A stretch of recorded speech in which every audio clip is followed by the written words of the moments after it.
کہ آپ کی جماعت نہیں پرفارم کر سکی, حکومت میں نہیں ڈیلیور کر سکی, زیادہ سے زیادہ کیا ہوتا آپ الیکشن ہار جاتے, اپوزیشن میں بیٹھ جاتے. صحیح, بالکل صحیح. لیکن آپ صرف اس بات پہ بضد تھے کہ آپ نے 10 سال 15 سال آپ نے اس ملک میں حکمران رہنا ہے, اپنی مرضی کے لوگوں کو اپوائنٹ کرنا ہے, اور یہ سارا کام کیا. اور اس سارے کام کے پیچھے صرف ایک مقطع نظر تھا کہ میں اقتدار سے باہر نہ چلا جاؤں اگر میں آ گیا ہوں تو.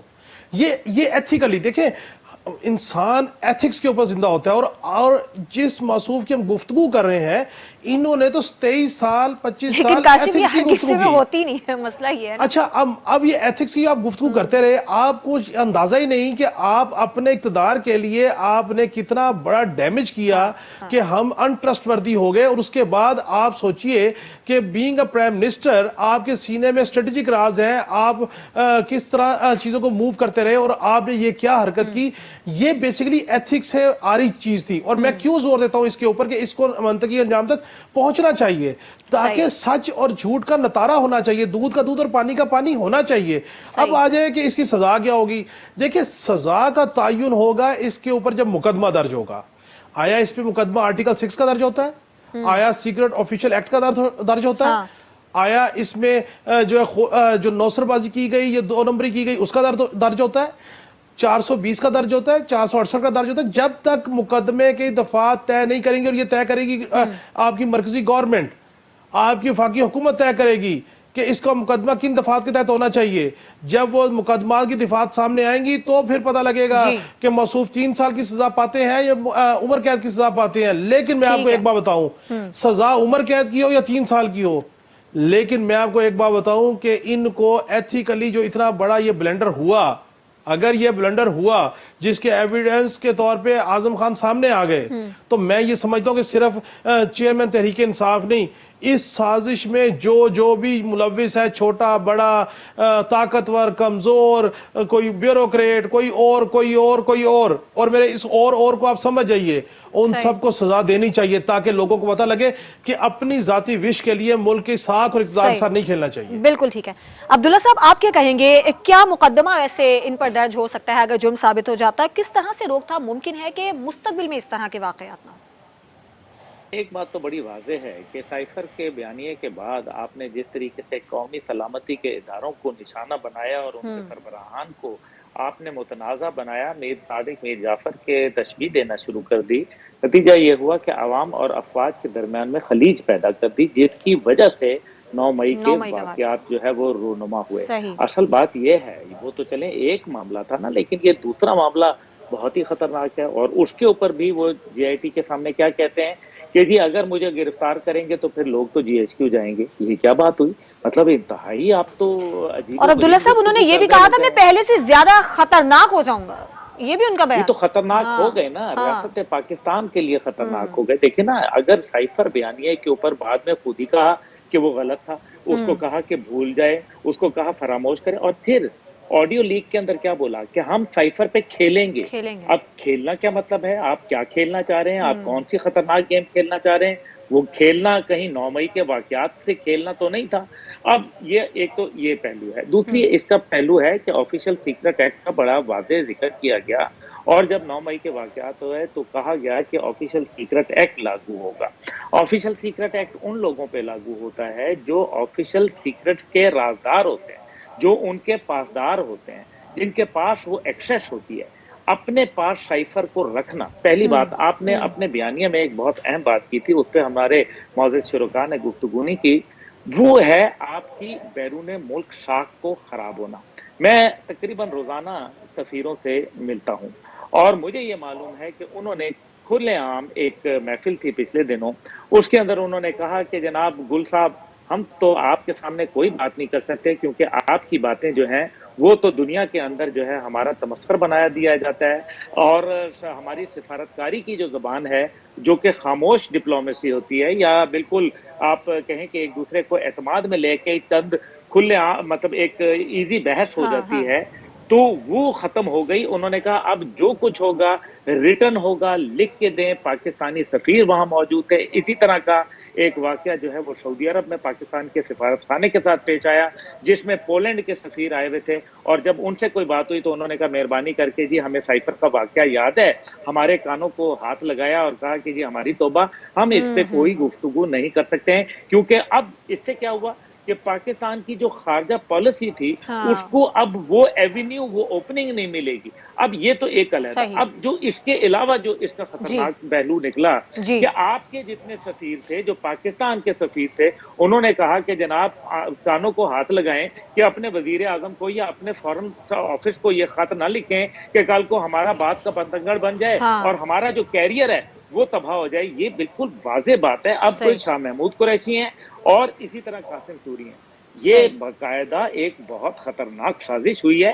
یہ سائفر جو تھا یہ سازش تھی، لیکن یہ پاکستان کی ریاست کے خلاف تھی، اور کرنے والے اور کروانے والے کون تھے وہ آپ کے سامنے کردار خود اعظم خان یہ کہہ رہے ہیں کہ اس کے ماسٹر مائنڈ، اس کی سازش کے جو مین کردار ہیں وہ پی ٹی آئی کے چیئرمین۔ ٹھیک ہے امتیاز صاحب، ابھی ہم دیکھا رانا ثناء اللہ نے اور عطا اللہ تارڑ نے بھی پریس کانفرنس کی ہے، انہوں نے کہا ہے کہ اب تو سزا ہوگی، فی الفور ہوگی، کیا سزا بنتی ہے؟ دیکھیں وہ تو آرٹیکل 6 والی بھی بات آ رہی ہے۔ جو عبداللہ گل صاحب نے جو بات کی ہے نا، یہ بالکل ہو گیا، ہم ٹرسٹ ڈیفیسٹ میں چلے گئے اور فورن افیئر میں بدترین ہم ٹرسٹ ڈیفیسٹ میں گئے۔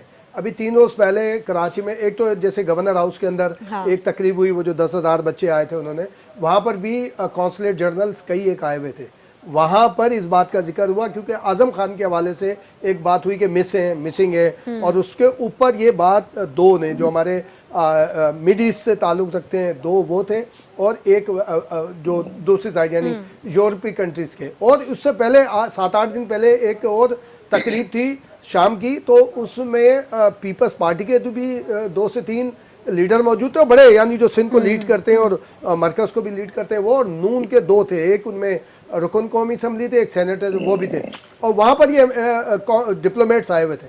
وہاں پر بھی جیسی گفتگو پولیٹیکل شروع ہوئی، جو بہت ساری باتیں اور اکنامی پہ خاص طور پہ ہوئی، تو کسی جو ڈپلومیٹ تھے جو کم از کم 3 کنٹریز کے، انہوں نے کسی قسم کی کوئی گفتگو نہیں کی، اجتناب کیا۔ یہ ٹرسٹ ڈیفیسٹ پاکستان کے لیے بدترین ہے، بہت نقصان ہے۔ دیکھیں آئی ایم ایف اس کی مثال آ گئی کہ وہ ہم سے کیوں کھیلتا رہا، کیا چیزیں آگے بڑھتے رہیں۔ سزا کا تعین تو میں کہتا ہوں سزا کا تو تعین بھی نہیں ہے اس کے اندر، دیکھیں تو اگر آپ کہ آپ نے کتنا ڈیمیج کیا، کتنی ساری، صرف یہ کہ اپنی ایک اقتدار کے لیے، اس کے لیے آپ بہت ساری کمپین چل سکتی تھی، بہت ساری آپ کمپین آگے لے کے جا سکتے تھے۔ آپ کو یاد ہوگا صرف یہ جو ابھی پہلے عبداللہ گل صاحب نے ایک بات کی تھی، صرف یہ اعظم خان نہیں ہے، پرویز خٹک نے ایک روز پہلے کیا بات کی، اور محمود خان ان کے ساتھ بیٹھے ہوئے تھے، اس سے پہلے فیاض چوہان کیا بات کر چکے، بار بار فیاض چوہان بات کہ آئندہ 1-2 ماہ کے اندر تو بہت سارے لوگ آئیں گے۔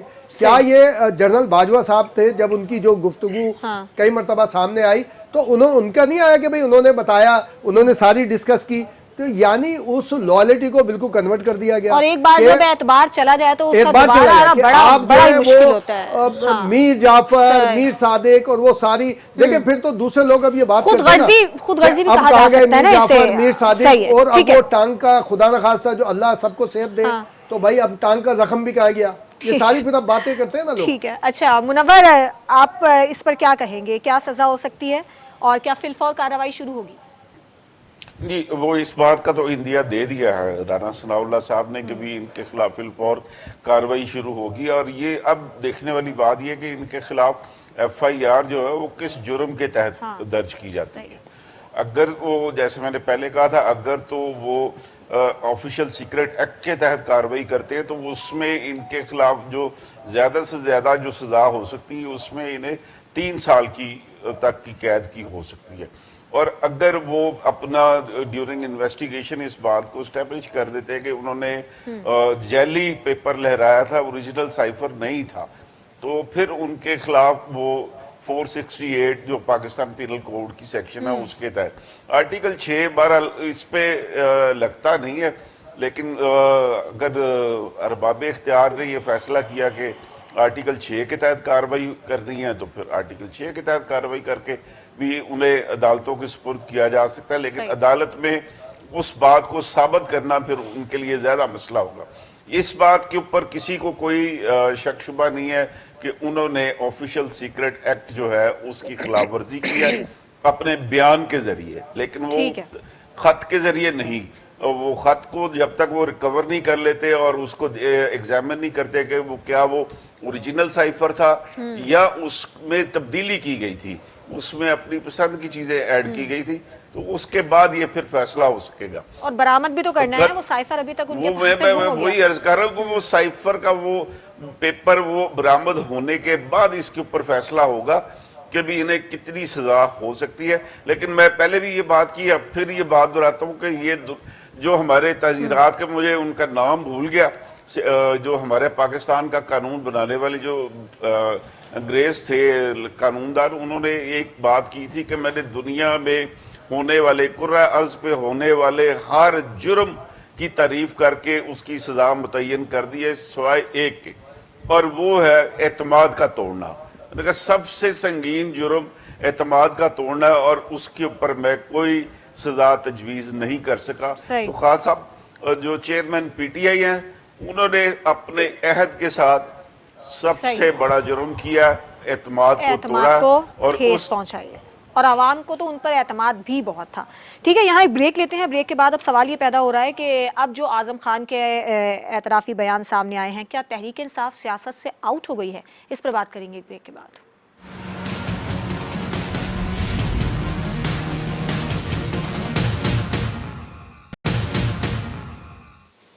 Welcome back. ایک کے بعد ایک جو معاملات سامنے آ رہے ہیں، تحریک انصاف کے مستقبل کے حوالے سے بھی اب سوالات سامنے آنے لگے ہیں، سوالات اٹھ رہے ہیں. عبداللہ صاحب، آپ کو ویسے اب کیا لگ رہا ہے، اعظم خان کا جو بیان سامنے آیا ہے، تحریک انصاف کا مستقبل آپ کیسا دیکھ رہے ہیں؟ کیا سیاست سے آؤٹ ہو جائے گی؟ دیکھیں، تحریک انصاف کا مستقبل جو ہے وہ تو 9 مئی کے بعد ہی میرے خیال میں وہ نوشتہ دیوار تھا.